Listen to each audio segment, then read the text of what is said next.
On your Monday episode of Locked On Raptors, was the second round of the NBA draft the peak of the Toronto Raptors offseason? It feels like it just might be as we wait for anything to happen in free agency. You are Locked On Raptors, your daily Toronto Raptors podcast, part of the Locked On Podcast Network, your team every day.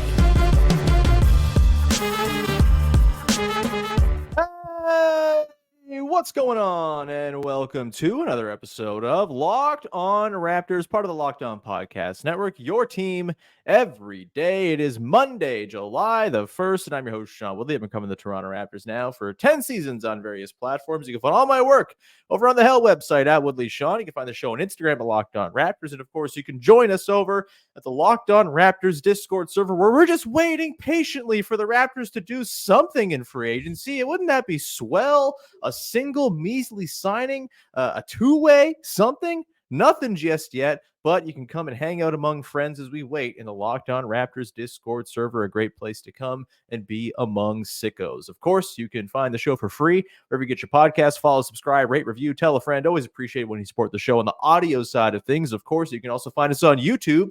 Go subscribe to the YouTube channel, hit the notification bell, and get a push notification every single time the show goes live or premieres. We thought we were going to have more live reaction stuff to breaking news, Bruce Brown trades, etc., etc.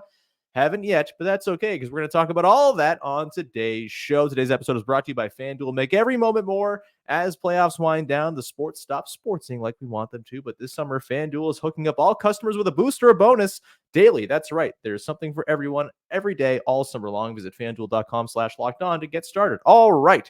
We will get started here talking about a pretty quiet start to the offseason for your Toronto Raptors. The second round of the draft featured all sorts of minor trades and exciting high upside pickups and all that good stuff. And yet, since then, it's been crickets out of the Toronto Raptors for the most part. Here to talk about what we haven't seen happen yet, what that tells us about the Raptors' intentions, the Bruce Brown of it all, the remaining very, very few targets left on the free agent market as Goga Bitadze signed the second we started this podcast. So even one less guy out there.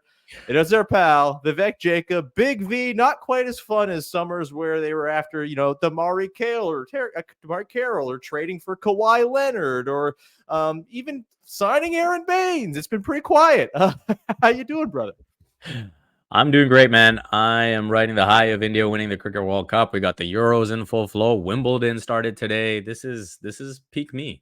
And so yeah, the free agency, we can't call it madness because we've just had, one transaction trickling in after, every couple hours, every 3-4 hours, and we get to digest it and fully understand it. And then we move on to the next one. So just the sprinkle of free agency that we've had so far is good with me because all the sports going on. I can take this pace. Yeah, I mean, you're just in hog heaven right now. Pig at the trough. You are slopping up them sports. But for all those who are, curious we don't want to peek behind the curtain. We're recording this podcast later than we expected. And it's actually a good thing because the Bitadze signing does figure in what we're going to talk about later with backup bigs and whatnot. But we're recording late because we were watching the Slovenia-Portugal game. And I knew I just could not take Big V away from extra time and Cristiano Ronaldo crying over missing penalty kicks. It's a damn shame Slovenia lost. Anyway, let's get into it. We will talk about Bruce Brown and potential happenings with him. I actually think there's maybe some interesting possibility with the Magic now that Goga Bitadze is going back there. We will talk about that a little bit. But yeah, let's just kind of dive in here, man. The Raptors haven't done a whole lot of anything. We thought maybe a Bruce Brown trade was nigh when the guarantee date passed and his contract was picked up. Nothing yet on the Bruce Brown front. There's been not even like a whisper of Bruce Brown reporting from anyone, it seems, regarding what the hell's going on there. Maybe that's a good thing. Maybe it's not. No other sort of fringe signings for the Raptors. It's pretty much status quo with a roster that is like 60% guards and a whole lot of questions in between.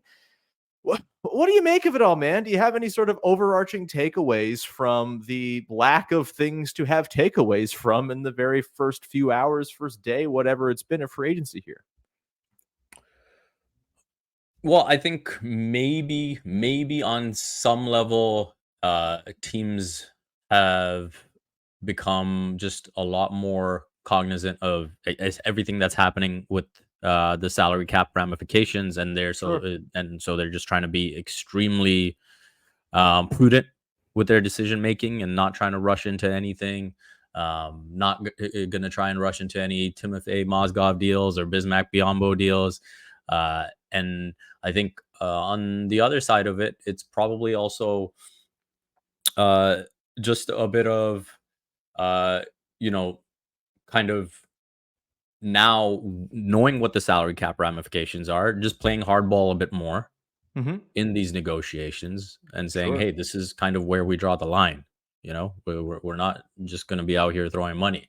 And then maybe the last part of it uh, that I would say is maybe a sneaky small factor is not wanting it to get those tampering violations that have seemed to Hmm. become a bit more stringent the last couple of years, right? And even Hmm. even when the report came out, what was it, a week ago, about, oh, Paul George is no longer considering the Sixers. I was like, that doesn't make any sense. And I thought that was just a bit of a, hey, we got to protect ourselves. We just had Embiid and PG on TV together. Let's avoid any investigations on this, and get this report out there. And then obviously he ends up a Sixer anyway. So I think those are probably the three things that I would probably list as reasons for why it's progressing the way it is. Hmm. Yeah, I mean, and I think the other thing too is like the Raptors were never going to be gigantic players this summer, right? They were Yes, gonna sorry, sort I of was play just on the answering margins. generally. Yeah, no, that's all right. We are a Raptors podcast, so I'll bring it on back. But yeah, I think with the we could talk about the broad generalness of it because look, the Raptors haven't been involved. I do think the my big takeaway overall is that the new CBA sucks. It makes being a fan less fun. It makes the opening of free agency less fun. And the tampering thing, no one cares about tampering except angry, mean, stupid owners. Fans don't care about tampering. It does not matter. Tamper away, I say. It makes it more fun and more efficient, frankly, to get all the signings out in one shot as opposed to waiting and refreshing for days on end. Either way, with the Raptors, they were never going to be super heavy players at the top of this market. Obviously, mid-level exception or a giant chunk of the mid-level exception they have left to them at this point, that's, kind of out there and they could throw it at somebody. There's still a couple of names out there. Caleb Martin, I think probably the biggest guy yet to sign in that sort of range. We'll see if he ends up becoming some of the Raptors' target. I also think the Caleb Martin thing is probably tied up with, are the Kings going to trade for Brandon Ingram? If they trade for Brandon Ingram, where does Caleb Martin go? If they don't trade for Brandon Ingram, is he a Kings guy? All that type of stuff. There's all these dominoes still to fall. Just not big, sexy, fun dominoes like we usually like in the offseason. So there's that. With the Raptors thing, I do think for me, it probably suggests that they're all right, just kind of taking this team into the season for the most part. We'll see about Bruce Brown. We'll talk about that shortly. But they seem like they're not hard pressed to go and make this team as competitive as can possibly be, which is a little disappointing to me. I do think there's still a world in which they can be like reasonably competent. That's maybe not the highest bar to clear, but I do think they're a cut above your Pistons and Wizards and Blazers and probably the Jazz, frankly, of the world, like going into next season. And, maybe they're perfectly comfortable sort of being on the fringes of the play-in conversation. If they get in, great. If they don't, they can sort of, read the room. And in February, March, if things aren't looking great, they can sort of stealth tank into the 6th or 7th or 8th best odds in the lottery, which is just as good a place to be, frankly, as the upper crust of the lottery with the flattened lottery odds and all of that. That seems to be their intention here. Plenty of opportunity to surprise and for internal development to carry them along, but it does not seem like big time free agent signings are going to go and be the way by which they go and improve things here. I'm curious in particular how it pertains to one position, of course. Gary Trent Jr., shooting guard. He's a pending free agent. It does not seem like he's going to be back at this point. I'm not really sure where Gary Trent Jr. is going to land. It seems like there's just no space left for anybody to go and step into any kind of money with any of these teams as the new CBA has stratified things and the rich get richer and the less rich get poorer and all of that.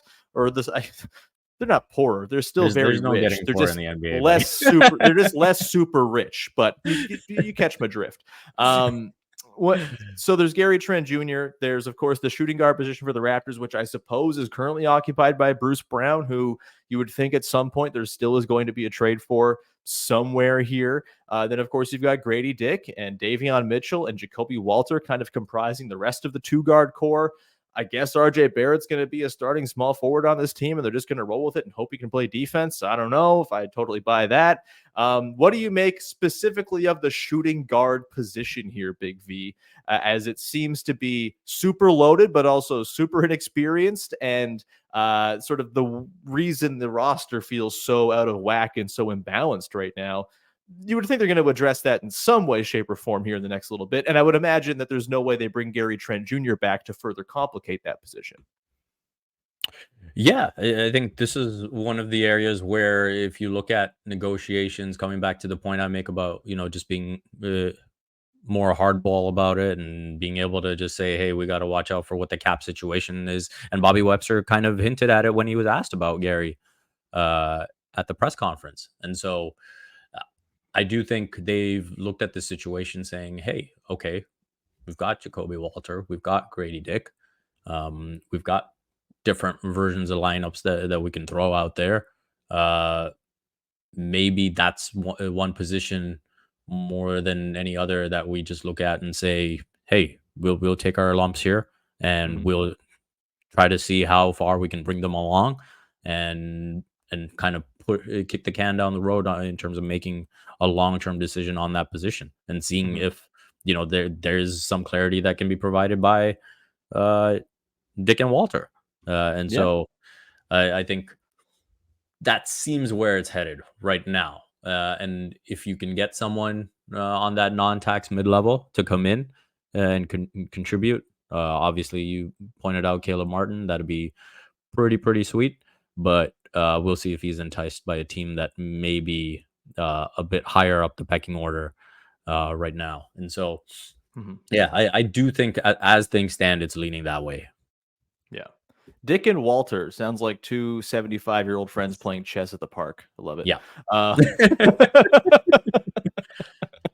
Hey, look at that. We have breaking news. Garrett Temple has agreed to a 1-year deal to return to the Toronto Raptors. The coach is back, baby. The coach is back. I don't know if I have a take on that other than okay. He's a shooting guard also. So there's that.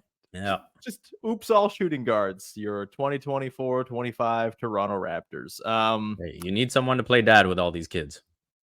That you do. Like, everyone loved Garrett Temple. I have no problem with Garrett Temple being back. Did I think that was going to be the first signing of the offseason for the Raptors?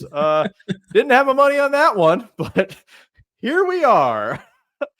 Did he not just have a job on the bench, like lined up? Like, did I have a coaching? I guess the player gig probably pays a little bit more than yeah, I'm actually cool with it. Give me Garrett Temple. He's fun. That's cool team dad. I have no problem with that. We'll come back on the other side here, Big V.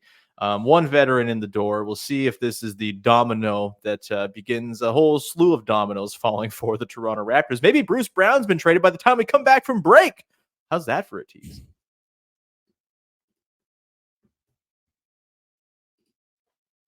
Today's show is brought to you by our friends over at FanDuel. And look, it's the summertime. And like our pal Big V said, yeah, your classic NBA and NHL are winding down. There's no NFL going. But this summer, there's all kinds of sports on the go. And FanDuel is hooking customers up all summer with a boost or a bonus daily. That's right. There's something for everyone every day, all summer long. So head over to FanDuel.com/lockedon and start making the most out of your summer. Look, you got the Euros going on. You can take the under on England goals scored. That's probably going to be a good thing for you to do, even though they won their last game. It's England. They're not very good. Their offense stinks. Gareth Southgate, get him out of here. So yeah, take the under on England goals. You can go do that. You can go put some money down on the Rookie of the Year race in the WNBA between Caitlin Clark and Angel Reese. That's tons of fun. The Olympics are coming up. sports calendar is not stopping. You got Wimbledon, et cetera, all the sports that make our pal Big V get very, very happy this time of year. Go and throw some money down and have some fun over at FanDuel. FanDuel, official sports betting partner of Major League Baseball and the Locked On Podcast Network. Go check them out for those daily boosts all summer long.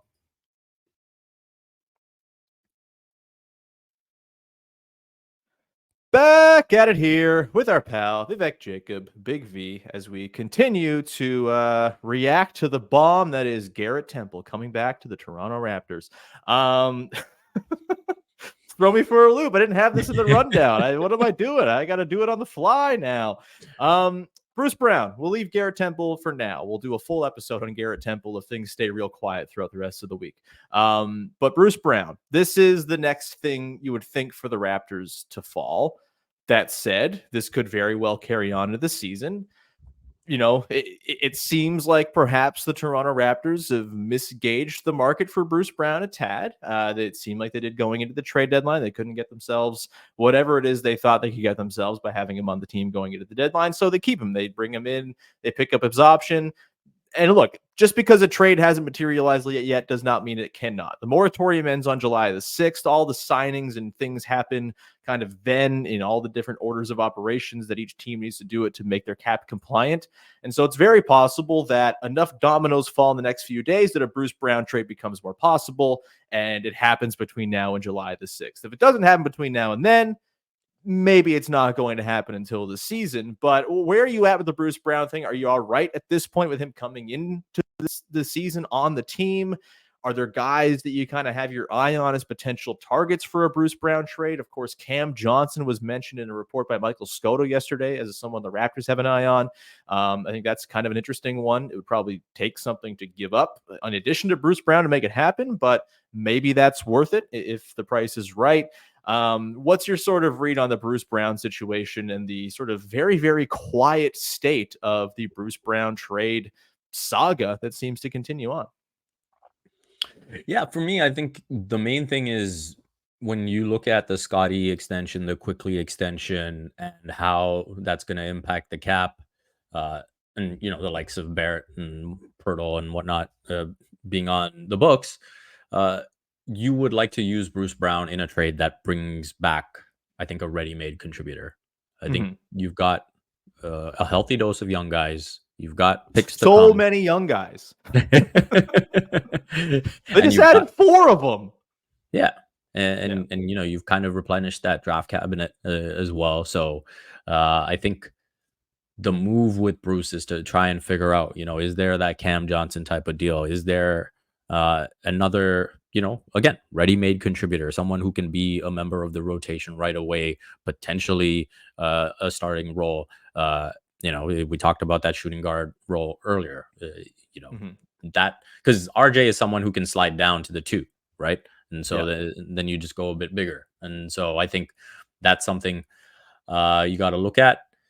And so that's where I'm at with Bruce Brown. Use him in a trade that gets you a ready-made contributor. And if he can't, then you've misread what he can get you. And that's another L that you're going to have to eat from the last few years. Yeah, for sure. I think, you know, I've been of the mind that it's fine to bring Bruce Brown onto the team next season and just have him be a contributing piece. But at this point, with the roster being the way it is, he's a guard, right? Like, yes, he can do some sort of forwardy and sometimes big-ish things, but he's 6'4", 6'5". He's a guard. And if you have Emmanuel Quickly, Davion Mitchell, we'll see about Jamal Shed, obviously Grady Dick, Jacoby Walter, on down the line, like Ochai Agbaji, like there's a million guards on this team. Garrett Temple, you have to I think reallocate that Bruce Brown spot into a guy just gives you some balance. And I think someone who gives you balance, a proper fit at the 3, is also someone who kind of sets up the ecosystem for development a little more effectively as well, right? Like I think if you have, let's say Cam Johnson, just for argument's sake, if Cam Johnson and his 40% 3-point shooting and, you know, functional size as a wing and reasonable on-ball defense are there for you, that allows you to, let Scotty Barnes play his typical position on defense where he can be the low man instead of forcing him to be your starting three and forcing him to take on those big assignments. Or RJ Barrett, who's also not very good with those big assignments. Not that Cam Johnson would be great, but a better option than taking Scotty out of his best position on defense or forcing RJ Barrett to do a thing he was not very good at last season. It allows you to not force Grady Dick into the starting lineup and just say, hey, like Grady, you can come off the bench and take it at your time. You and Jacoby Walter can do your two moving shooters thing off the bench thing, and that's going to be all fine. It sets up a better ecosystem for development if you have a real credible spacing threat at the three. Or there's other ways you can kind of bolster things too. A real like credible backup five, for example, would be a nice thing to bring in too. I think those are the two things we're all kind of looking at the Raptors needing right now. And so, yeah, at this point, with the way the roster has been stacked, it all suggests that they know a Bruce for a wing trade is coming at some point here. But until it happens, it hasn't happened, and the roster is still loaded up with two guards. And so, yeah, I think if it doesn't happen at this point, it is a mistake. It is a failure of asset management and foreseeing the market and seeing what you can get for a guy. But that can change in a minute if they go and trade Bruce Brown for Cam Johnson or DeAndre Hunter or whomever over the course of the next little bit. Do you have a favorite target with the Bruce Brown contract? And again, you might have to add stuff to it. Like Cam Johnson seems like someone you have to at least add a little bit of pick sweetener. Maybe it's like 2 or 3 seconds, including that Blazers one from next year they got in the trade with the Kings. Maybe it's a future first, whatever it might be. Are you comfortable with sort of giving up extra assets? I know there's lots of folks out there who love the Andrew Wiggins idea. That maybe feels like I find that to be very risky and not worth the extra pick that might come in from taking him on. I think that contract is pretty damaging to your books, and I just don't know if I'm counting on an Andrew Wiggins bounce back at this point. DeAndre Hunter's out there.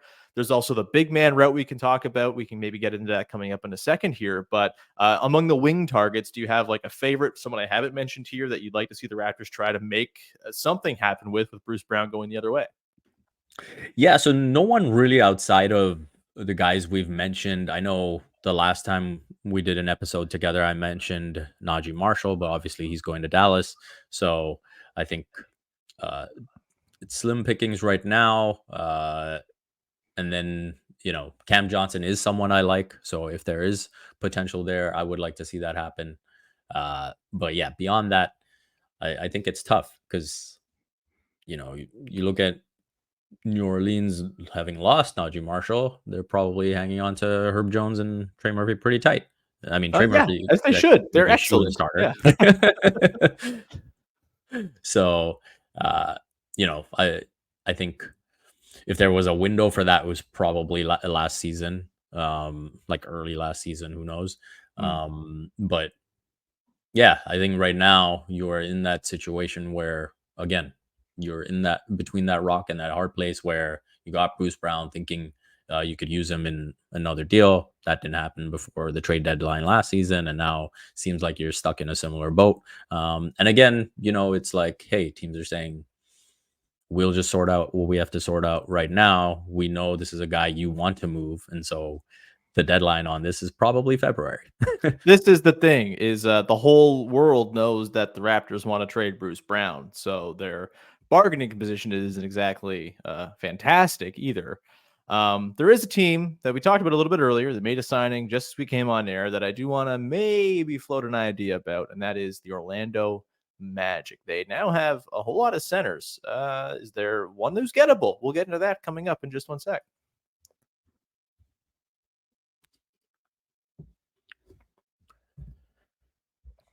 All right, back at it here, rounding it out with our pal Vivek Jacob from Sportsnet and Raptors in 7. Talking bigs now. Look, there's free agent bigs left. Most of them are gone. We're basically down to James Wiseman, Dominic Barlow, who I'm actually kind of a weird, it's like one of my most toxic online basketball fan traits is I think Dominic Barlow rocks. I'd be all in on the Raptors making a play for him. Do people who listen to this podcast know who Dominic Barlow is? I would venture it's like a 50-50 guess. He's like a 21-year-old big the Spurs just let go. Was very good in the G League last season. Other than that, it's pretty slim pickings when it comes to the big market. And so you're maybe looking at trade. And with Bruce Brown having a large contract, we've been thinking about the concept, like Bruce has got to be traded for a like-for-like salary. That's why the DeAndre Hunter thing comes up, or the Cam Johnson thing, or the Andrew Wiggins thing. But you could also potentially trade him to a team that has a lot of cap space and take back a lesser salary in return. And a couple of guys on the Orlando Magic come to mind would be Wendell Carter Jr. and Mo Wagner. Mo Wagner just picked up the team just picked up the option they had for his last year of his contract. Can't imagine he's necessarily going anywhere because he's brothers with Franz and all that stuff, and he was very good for them last year. But Wendell Carter Jr. could just be gettable. He is kind of like Cam Johnson of big men, where he's hurt a lot and misses a lot of time, but when he's playing, he's pretty effective and he shoots threes real nice. And he makes a pretty reasonable amount, just 11.95 this coming season, and then 10.85 the following years on a declining contract, descending contract, whatever the nomenclature is in the cap, whatever. He's still only 25 years old going into this season. I can't believe he's only 25. He's been around forever, but Wendell Carter Jr., I think might be at this point like the best they could do for a Bruce Brown trade. Maybe it lines up there. The Magic still are kind of light on guard talent. Bruce Brown is someone who has helped good teams and played off of primary creators before and done quite well. Maybe there's something there. Thoughts on Wendell Carter or some of the other remaining bigs on the free agent market, of which, again, there are not a whole lot of. Yeah, I think Wendell Carter's like a nice player. He's probably a decent enough stopgap option. I wouldn't see him as much of a long-term option, just because of his maybe like overall impact on the game. And so, yeah, I think he's a fine stopgap option. If we're looking at free agents, again, it's all stopgap. So Homer, you're at 7. You're at 7's Daniel an Tice? option. Daniel Tice. I think maybe if you want to take someone, if you're going down this flyer route, maybe a Chuma Okeke, where obviously he's a 4, but I think especially in those secondary lineups where Scotty plays the 5, you can have at least theoretically that guy who can space the floor. God, this is so grim. Chuma Okeke, Masai Bobby, what have you done to us, man? But I think that's a guy that has had some decent enough moments where if you're looking at this limited option, maybe that's someone you just take a bit of a flyer on. Oh God, how far we've done. Like we know what Daniel Tice is. We know what Yurt 7 is. Do we know what Yurt? I guess we know what Yurt 7 is. The one guy who stands out to me, a man who played minutes in the NBA Finals, JaVale McGee. Xavier Tillman. What were you gonna say? JaVale McGee. I mean, he also did play minutes in an NBA Finals, but Xavier Tillman, he's there.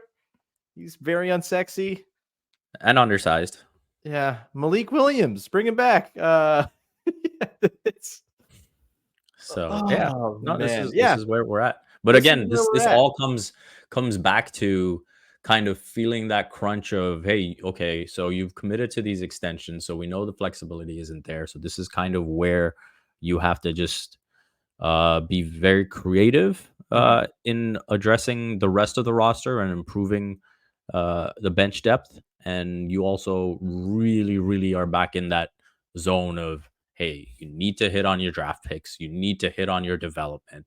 And you kind of just need a repeat of, you kind of need this era's Fred and Pascal and Norm and, OG was picked at 23. Baby. He's the answer. He's the future. He's going to be the third best player on the team in a short amount of time. Yeah. I'm not saying anything like that's a newsbreaker here, right? Like that's just going to be the case with Toronto. Like it has not proven to be a free agent destination. And so this is, if it's not a trade, you just have to hit on drafting and developing guys.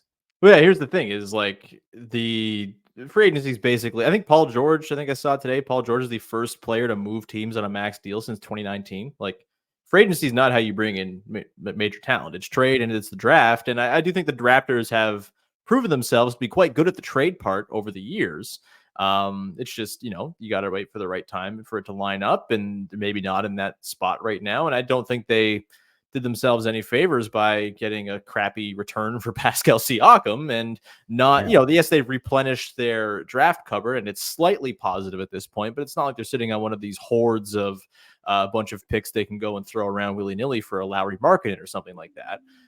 Frankly, I think the creative thing here, Big V, would have been to just decline Bruce Brown and create $20-something million in cap space in a market right now where like role players getting like $10 million are getting sub mid-level. If you were to come in with a $15 million offer for any of these sort of fringy mid-level guys, you probably get them on your team. And so maybe that would have been the better route here. I do think there's a bit of like a sunk cost element to the Bruce Brown thing, where it's like we're hanging on to Bruce Brown to finally get that trade to complete the Pascal trade. But it's like the Pascal trade already sucks. Like you can't unsuck that trade. It's terrible. It's a bad trade.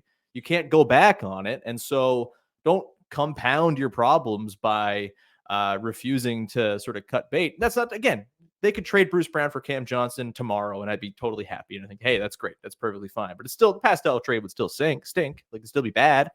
Yeah, it's, I guess where we sit right now, been thinking about this a little bit, but we'll close it off with this. I'll come back with a podcast on Tuesday, whenever something happens. So keep an eye out there, but we'll close for now with this. Just gut feel. You look at the roster the way it's built. Where do they finish in the East next year? Probably 9th or 10th. Yeah, the bottom of the East is going to suck. The Nets are going to be like, those who like Cam Johnson and his whole thing will enjoy watching the Nets. They're going to be an absolute disaster. The Bulls with Josh Giddey as a lead guard, I'm not super high on that whole experiment by any means. I think they might be pretty bad. Hornets, Wizards, Pistons, I think are all bad. I know everyone's like the Hornets though, and it's like, yeah, I'll believe when I see it. It's the Hornets. Have you seen the Hornets for the last 30 years of existence? This is what the Hornets are. And so, yeah, they're in the same mishmash of teams. It's Bulls, Hawks, Nets, Raptors, Hornets, Wizards, Pistons are clearly the dregs of the Eastern Conference in some way, shape, or form, maybe in different tiers of dreg, but yeah, we got to see which way the Hawks go, right? Do they kind of lean further into this? Okay, got the assets back for DeJounte. Let's see what's out there for Trey. And then, I doubt they're trading Trey at this point, honestly. Like, it just seems to me like they roll in next year, hope it works, and then if it doesn't, then you trade Trey down the line. Maybe he's closer to the end of his contract. He's easier to move type of thing. But that's just kind of my read on them. Yeah, I don't know, man. I miss when the offseason was fun and exciting and not just sort of full of just a lot of from the Raptors, from a lot of these teams, frankly. It's been kind of a drag of the last couple of days. But yeah, man, I guess we leave it there. No other breaking news. You don't know whether Garrett Temple takes. We just kind of leave it there. No final news. No, anything you want to promote? I mean, I did say I would give you the floor if the Raptors did nothing. They did do something. They brought back Garrett Temple, but I did say I'd give you the floor on the internet earlier today to bask in the glow of India's T20 World Cup cricket win. Take 60 seconds, my friend, and promote some stuff, and also talk about your boys who won the tournament. Yeah, man, it was just a crazy final. I think if anyone was like looking to get into cricket and you watched that final, like I think you would have been thoroughly captivated. Feel for South Africa. They've had so much heartbreak in cricket, and so this is another final that they should have won, and it was definitely India kind of snatching victory from the jaws of defeat at one point. And ends a lot of heartbreak for us because we hadn't won a major trophy since 2013. And we lost a bunch of semifinals and lost a bunch of finals, including one last year in November. And so to get over the line in this one, especially some huge legends on their way out, was an amazing feeling. And the way that game ended was just surreal. Like one of the best catches, probably the best catch you'll ever see in a final. Yeah. I don't know if you saw it on my Instagram story yet, but that was just insane. And so, yeah, memories. Winning memories are the best, man. Throw it back to 2019. Talking about best catch you'll ever see in a final. It was a Kawhi Leonard catching that pass from Danny Green that was almost forced turnover. Right up there. And yeah, besides that, getting back in the groove here, doing stuff for Sportsnet, and I've got Raptors in 7 back going strong. And so if you haven't had the chance to check it out, you can check out the Substack and you can get all your Raptors info straight into your inbox outside of when you're listening to me on here. Everyone go do that. I can't recommend it enough. Supporting all of Big V and his many works. Of course, we'll be back again tomorrow, hopefully with some stuff to talk about. And if literally nothing happens, maybe we take a day and let it simmer. It's kind of in play it by ear mode a little bit with the Raptors and all that. So, and the offseason at large, I don't want to get in the habit of recording episodes that become instantly outdated. But yeah, we'll have your full coverage of all the stuff that needs covering, of course, here on your daily Toronto Raptors podcast. Subscribe, follow, rate, review. Apologies if it was a bit of a disjointed episode. My brain is goo from looking at the internet for so many days in a row. I'm sure you're feeling the exact same way. We'll come back tomorrow, probably with another episode of Locked On Raptors. Please follow, subscribe, rate, review, tell a friend, etc., etc. And we'll talk to you then. Thanks for hanging. Bye-bye. I missed the line. Screwed up the line. I can't get it back.